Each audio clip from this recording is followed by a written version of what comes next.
Just wanted to salon. Pretty much. Well, what happened was, here's the story. We started an HRC last year at our school, Human Rights Coalition. There we go. And I was hoping to find that. oh, sorry. And it was one of the first. It was a big deal because the school didn't want us to have it, so we finally got recognized at the end of the year. But one of the we weren't allowed to call it a gay straight alliance because there's no gay people at our school. But then we realized that if it were a gay straight alliance, we'd be limiting ourselves anyway. So we wanted to cover all human events. We were pretty happy about that. Everyone's eventually, human, not everyone's gay. So anyway, we read The Vagina Monologues, which is a really good book by Eve Ensler, or a play by Eve Ensler, and we got interested in the V-Day event, so we signed up for it, and in what month? September, we got the email back that we had been accepted to do it, and we got all this information, and so now we've been working really hard so that we can have the event on the 23rd and 24th of February. Where? At May Memorial, Unitarian Universalist Society. Yep. Toby and I went, and we presented our case in front of the Board of Trustees, and after a really long debate, longer than we expected. Yeah. But, pretty much everybody was in favor of it except for this one dude whose name is Michael.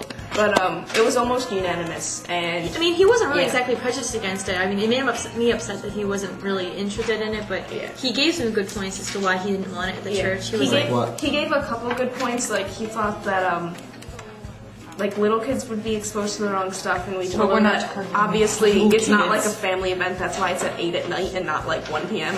But and he wasn't thought that maybe that it would be bad to have that. He thought it was porn and stuff like that, which it isn't. He had gone on the internet. Just an idiot. Yeah, he had gone on the internet and read some blogs about it, but not like the feminist blogs, like the hardcore conservative blogs. And so he had some misinformation, and that's really the only reason. Because blogs are very trustworthy.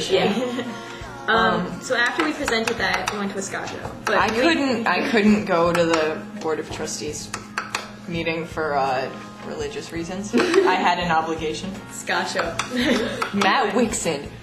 Is God. So, we started with the Lucky Moon. I love you. That's how we started the Lucky Moon one. I was here. We just wrote, I love you. I love you. The pretend letter was, you like vagina, so do we, give us money. But, I like how you still want to ask them to talk about it. Yeah, to have them write an article about us so that we get free publicity. Because more people will see it than an ad, and it's a lot cheaper. It is. If we invite them on our journey, free publicity, basically. No, we're inviting them on our journey. Our only issue is that we're a little short on I don't understand the point in interviewing me if they've already answered all the questions. We think this is we understand you at the Post Standard. We want to spread our journey out. We want to straight to the point, or are you trying to make it sound flowery and kind of overproduced? We are talking about vaginas. We would like to why don't we just go right into it? We would like to invite you on our journey. To follow us on our journey and give us free publicity. Accompany, not follow. Accompany. Ooh, that's a good one. And I always thought that word had a G in it. A silent G in accompany. Kind of like through. Viva la company. Okay. We would like to invite you at Post Standard.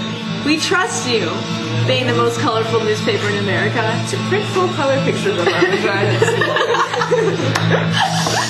I almost dropped the camera. Like how on the 4th of July, like the whole front page is an American flag. Well, it can be us. Oh God. Just standing there spreading. Women in conflict zones. Oh yeah. We make decisions all the time. Decisions about them. Them is always different than us. Them has no face. Them is a little bit deserving of all the bad that happens to them. Them is used to violence. It's in their blood. There are rules about them. We keep them over there, out of sight, conceptual. We do not get close enough to touch or smell or know them. We do not want to see how easily we could become them, how quickly violence arrives, how swiftly people turn, embracing racist people. We do not want to know or touch the parts of ourselves that are capable of behaving like them. Sometimes, if we're lucky, an image, a poem, an invitation to a foreign place pierces our perception. We suddenly stare down at a photograph on the cover of Newsday.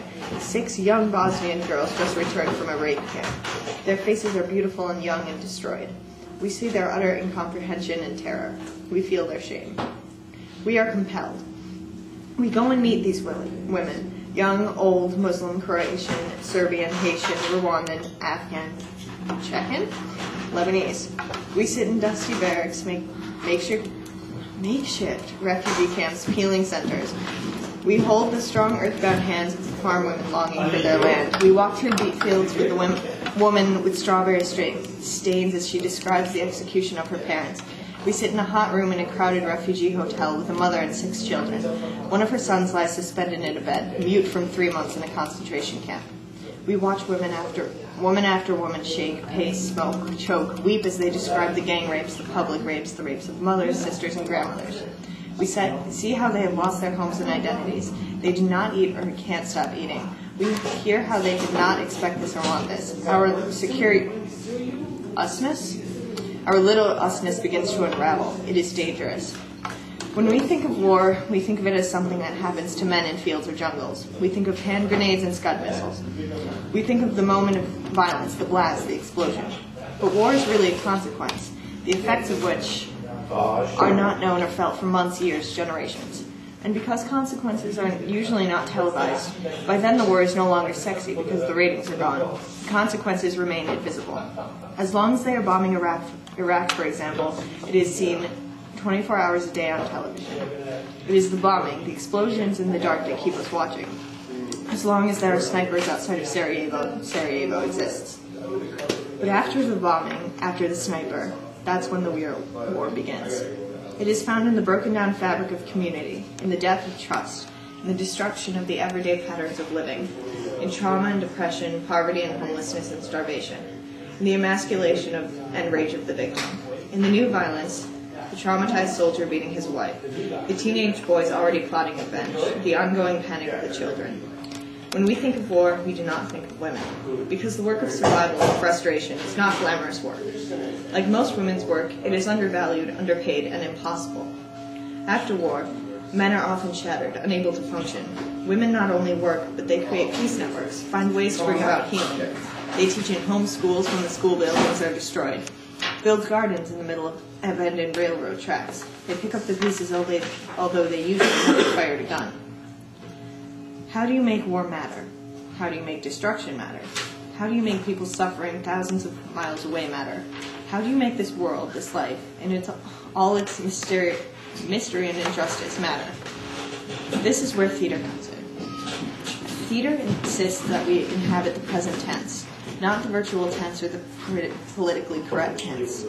Theater demands that we truly be where we are. By being there together, we are able to confront the seemingly impossible. We are able to feel that which we fear might destroy us, and we are educated and transformed by that act.